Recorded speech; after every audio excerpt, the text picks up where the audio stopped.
Perfect. So I just want to say I'm delighted and thank you for being on your show here. Thank you. I'm excited to have you. Thank you. And I remember that day in February. I do hmm remember that day we met at the Lupus Project. So we had a blast up there. I'm glad you were part of Oh it. my God, it was such a good time. Everyone was so inviting. We Hmm. got a lot of information. We met so many great people. So I Yes. was totally honored just to be a part of that project. Yeah. Yes. And big ups to the House Foundation for making it Oh happen. yeah, I Big love ups. you. Hi Kim. Uh, But so yeah. go ahead. Oh no. Tell us about yourself and about Mel Lucas Warriors. I was Okay. about to say project. No, my organization is called as Male Lupus Warriors. And just what you ladies I described, the purpose of doing that is exactly 100%. I pretty much want to bring awareness to have men step up. And let's talk about what we go through, not behind the shadows, not to just ourselves, but we can put it out there as well. And putting it out there will also just gain us the support that we may not think is there. And in my journey back with lupus, being diagnosed in 1995, I didn't know anything about it. There wasn't anything anybody can tell me much about it at all, except the doctors at the time. And even then, they were told because of my condition and my blood work that they had to do some research. So it was months, at a time just to find out what the exact diagnosis was. However, my diagnosis actually goes back in 1980 when I was young and I had a skin rash.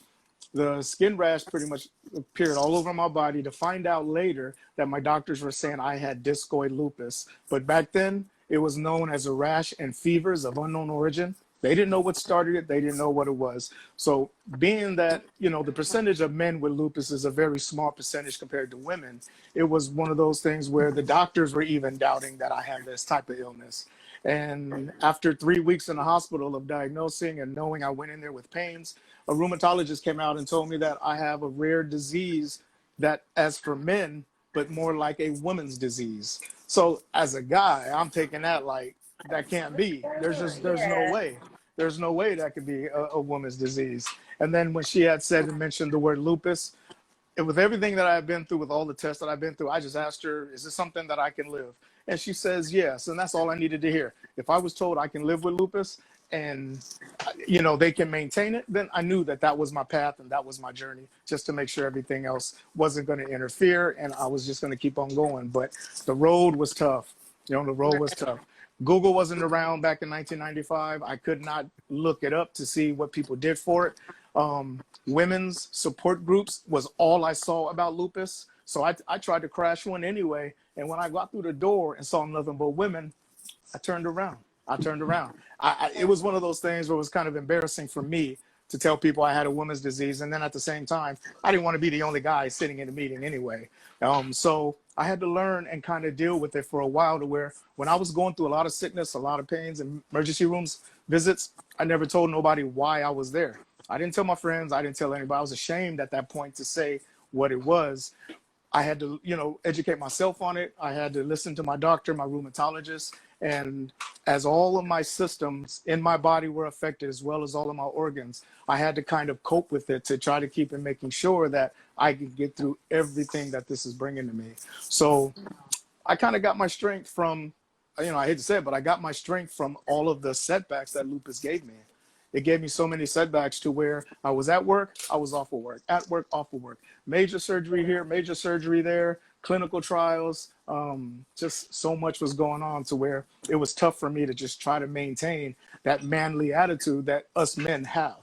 However, I managed to do it, but it was more balled up inside me, if anything, and not letting it out until I was able to get strong enough and educated more. Now Google's around. Now I'm knowing people with it now. And it's like, you know what? I'm going to tell my story.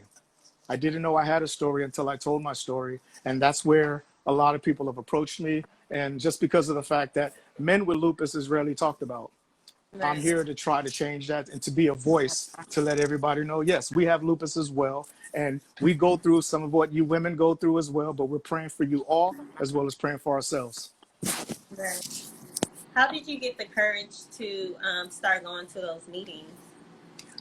I didn't. What happened was that I read more about it as time went on, and because I tried to maintain work as much as I can.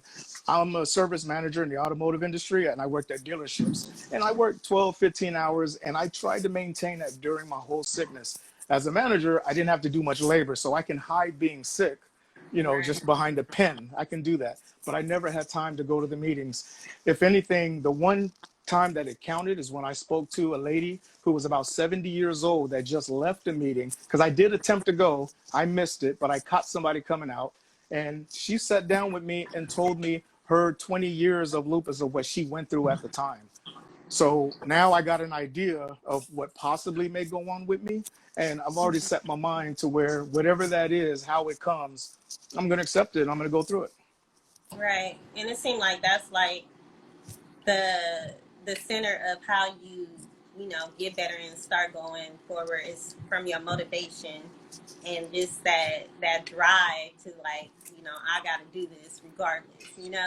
Oh, So absolutely. and it's so powerful, and that's what we base our programs on, is to motivate participants to start living a healthy lifestyle. And through Right. motivation, that alone will just make you do things you don't even know you can do.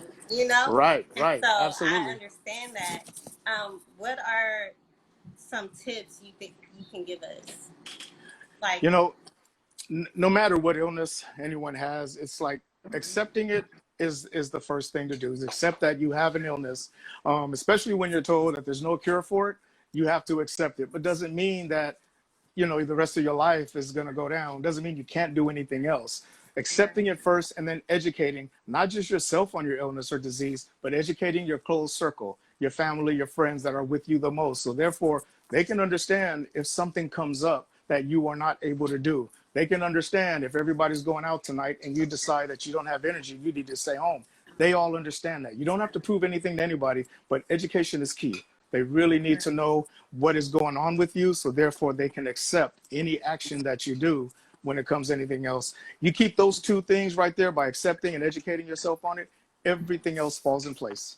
And what I mean by that is that no matter what the doctor has told me in all my years of having, procedures and going through the sickness, I was prepared for it in a way to where, okay, trust in them to let them do what they have to do, but you know your body as well. So you know your body, you know your limitations, you know what you can and can't do. You trust that process, I think you'll be all right. Okay. I do want to ask you one question.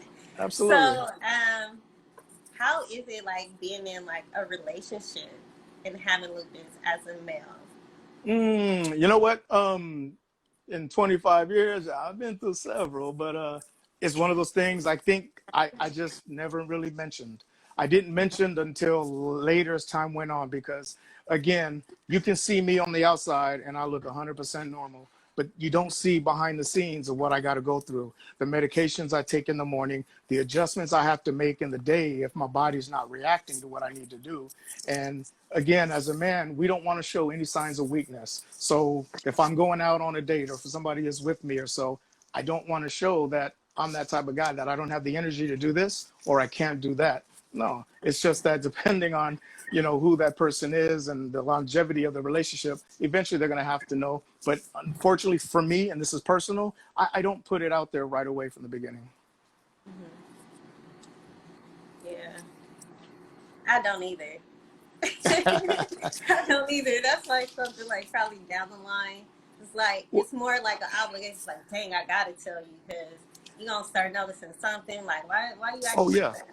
Yeah. And another thing too about the education part, if I'm meeting somebody and I tell them I got lupus, first of all, the first thing that goes through their head is like, oh, I'm interested. Tell me about it. No, the first thing that goes through their head is, okay, is this guy sick? Is he going to die? Can I catch it? They're not educated on it. And that's what they need to be. Right. Exactly. So it's gonna take time for that part. Yeah. Yeah, absolutely. Absolutely. Else. Did But you guys have any questions?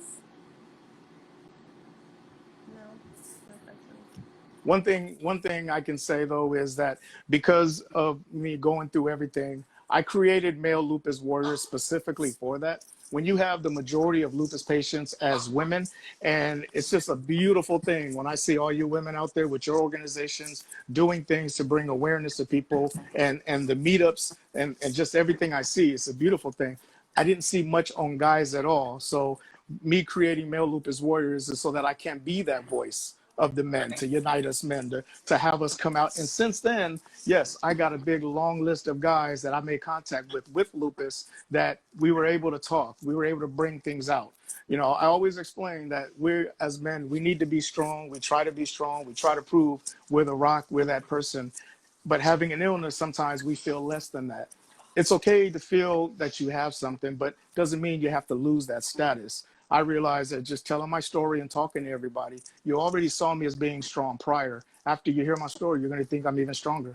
And if we all can feel that way, if we all can have that mentality, then, you know, there is no shame on anybody feeling that they're sick, or a guy feeling that I have to take time off of work because I'm sick. There's no shame in that. You got to listen to your body. You got to. Yeah, that's for everyone. I think we all, Everybody. yeah, I think we both have the same feelings, you know, but of course, you know, society, as men, you have to have this certain persona. So I get it. And it's true. It's kind of like when I was in the hospital. Every time I was going into the hospital, it would take a while for anybody outside my family to know, until they either inquired on me, where I was, and that's it. And then it gets to a point, why are you always sick? What is going on with you? I still wasn't the guy Yeah. to say, I got a lupus, I got a woman's disease. Still wasn't that at all. But again, I do now what I didn't do back then. That's because I learned. I got educated on lupus. I know what my body does, and I'm trying to encourage everybody out there, men and women. If you guys are going through anything, there is more than just one person that you can turn to. We're all here. We're all in this together. It's just Yeah. that we don't know what's going on if we're not told what's going on.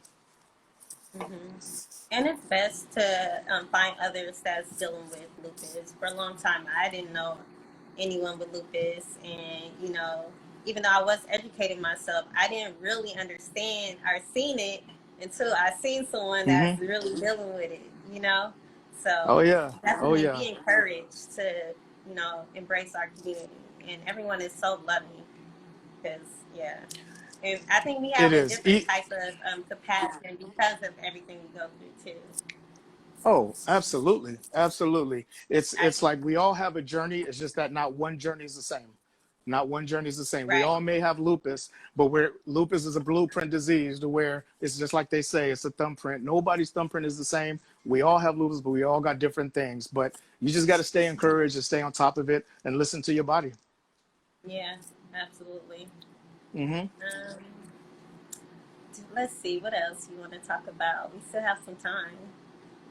Oh, I want to just tell everybody out there and try to give you guys encouragement again. When I created Male Lupus Warriors, you know, it's mainly, again, to give the guys a voice to speak out. I've got a lot of friends that I've met, a lot of female friends with lupus. I love the, you know, the phone calls, the messages of people telling me, you know, how can this person deal with it? Or I know a friend with lupus.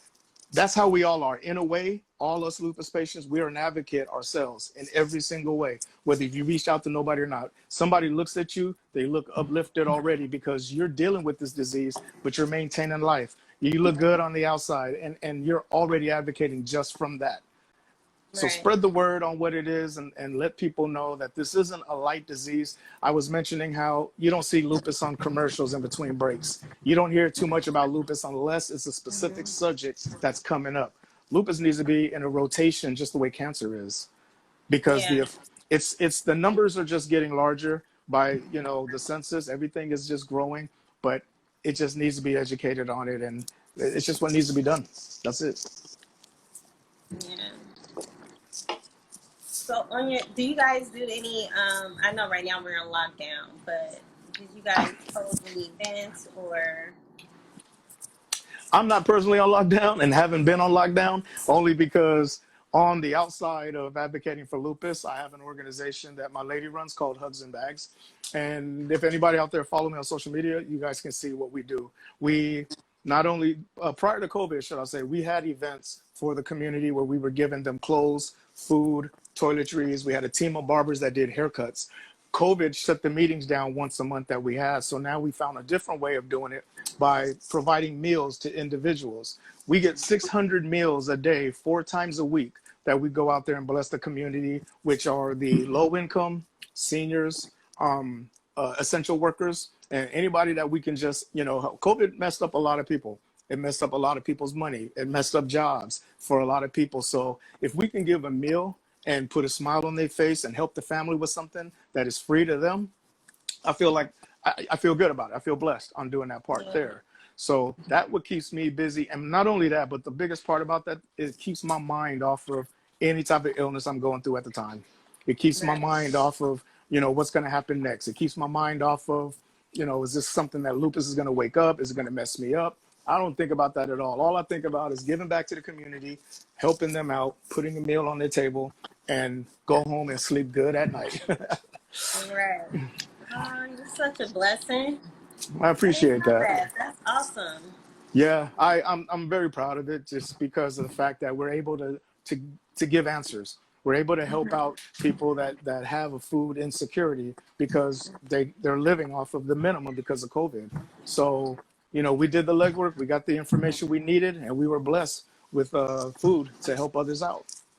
And then can you tell everybody your location where you do that? Yeah, I'm sorry. I'm here in San Diego, California, where the weather is like 70 to 80 all year round. I was wearing shorts today, but then I had to come in the house and get changed for something else. But it's beautiful out here in San Diego, and that's where we're doing this. We've reached out as far as northern San Diego to all the way towards the border of Mexico. Any type of community that can use some help, they're being referred to us. And like I said, we're just answering that call, and we're doing very well with it. Very well. Nice. And the Instagram handle? Yeah, my Instagram handle is Male Lupus Warriors, as well as Facebook, Male Lupus Warriors. You can look me up. Follow my journey. I got so much planned coming up ahead with more interviews, more platforms that I'm going through. And pretty soon I'm going to be collaborating with one of my good friends out in the East Coast. And we are going to bring crazy awareness to lupus. So y'all got to check that out from a man's point of view. Yeah, we post that in our story, so check it out. Absolutely. Absolutely. Yeah, I got you. Thank you for coming on. I really appreciate it. This was awesome, very informing. I definitely want to get the information, everything that you're doing. We want to continue to support you in your journey. Thank you. Thank you. Thank you so much. I really appreciate you. Thank you very much. And you take care and keep doing what you're doing, because what you're doing is, again, we are the voice, but you are the force that puts everything out there. So thank you again. We appreciate you. Thank you. You're very welcome, Jasmine. All right. Have a good time on your show. You too. You too. Bye. Bye-bye.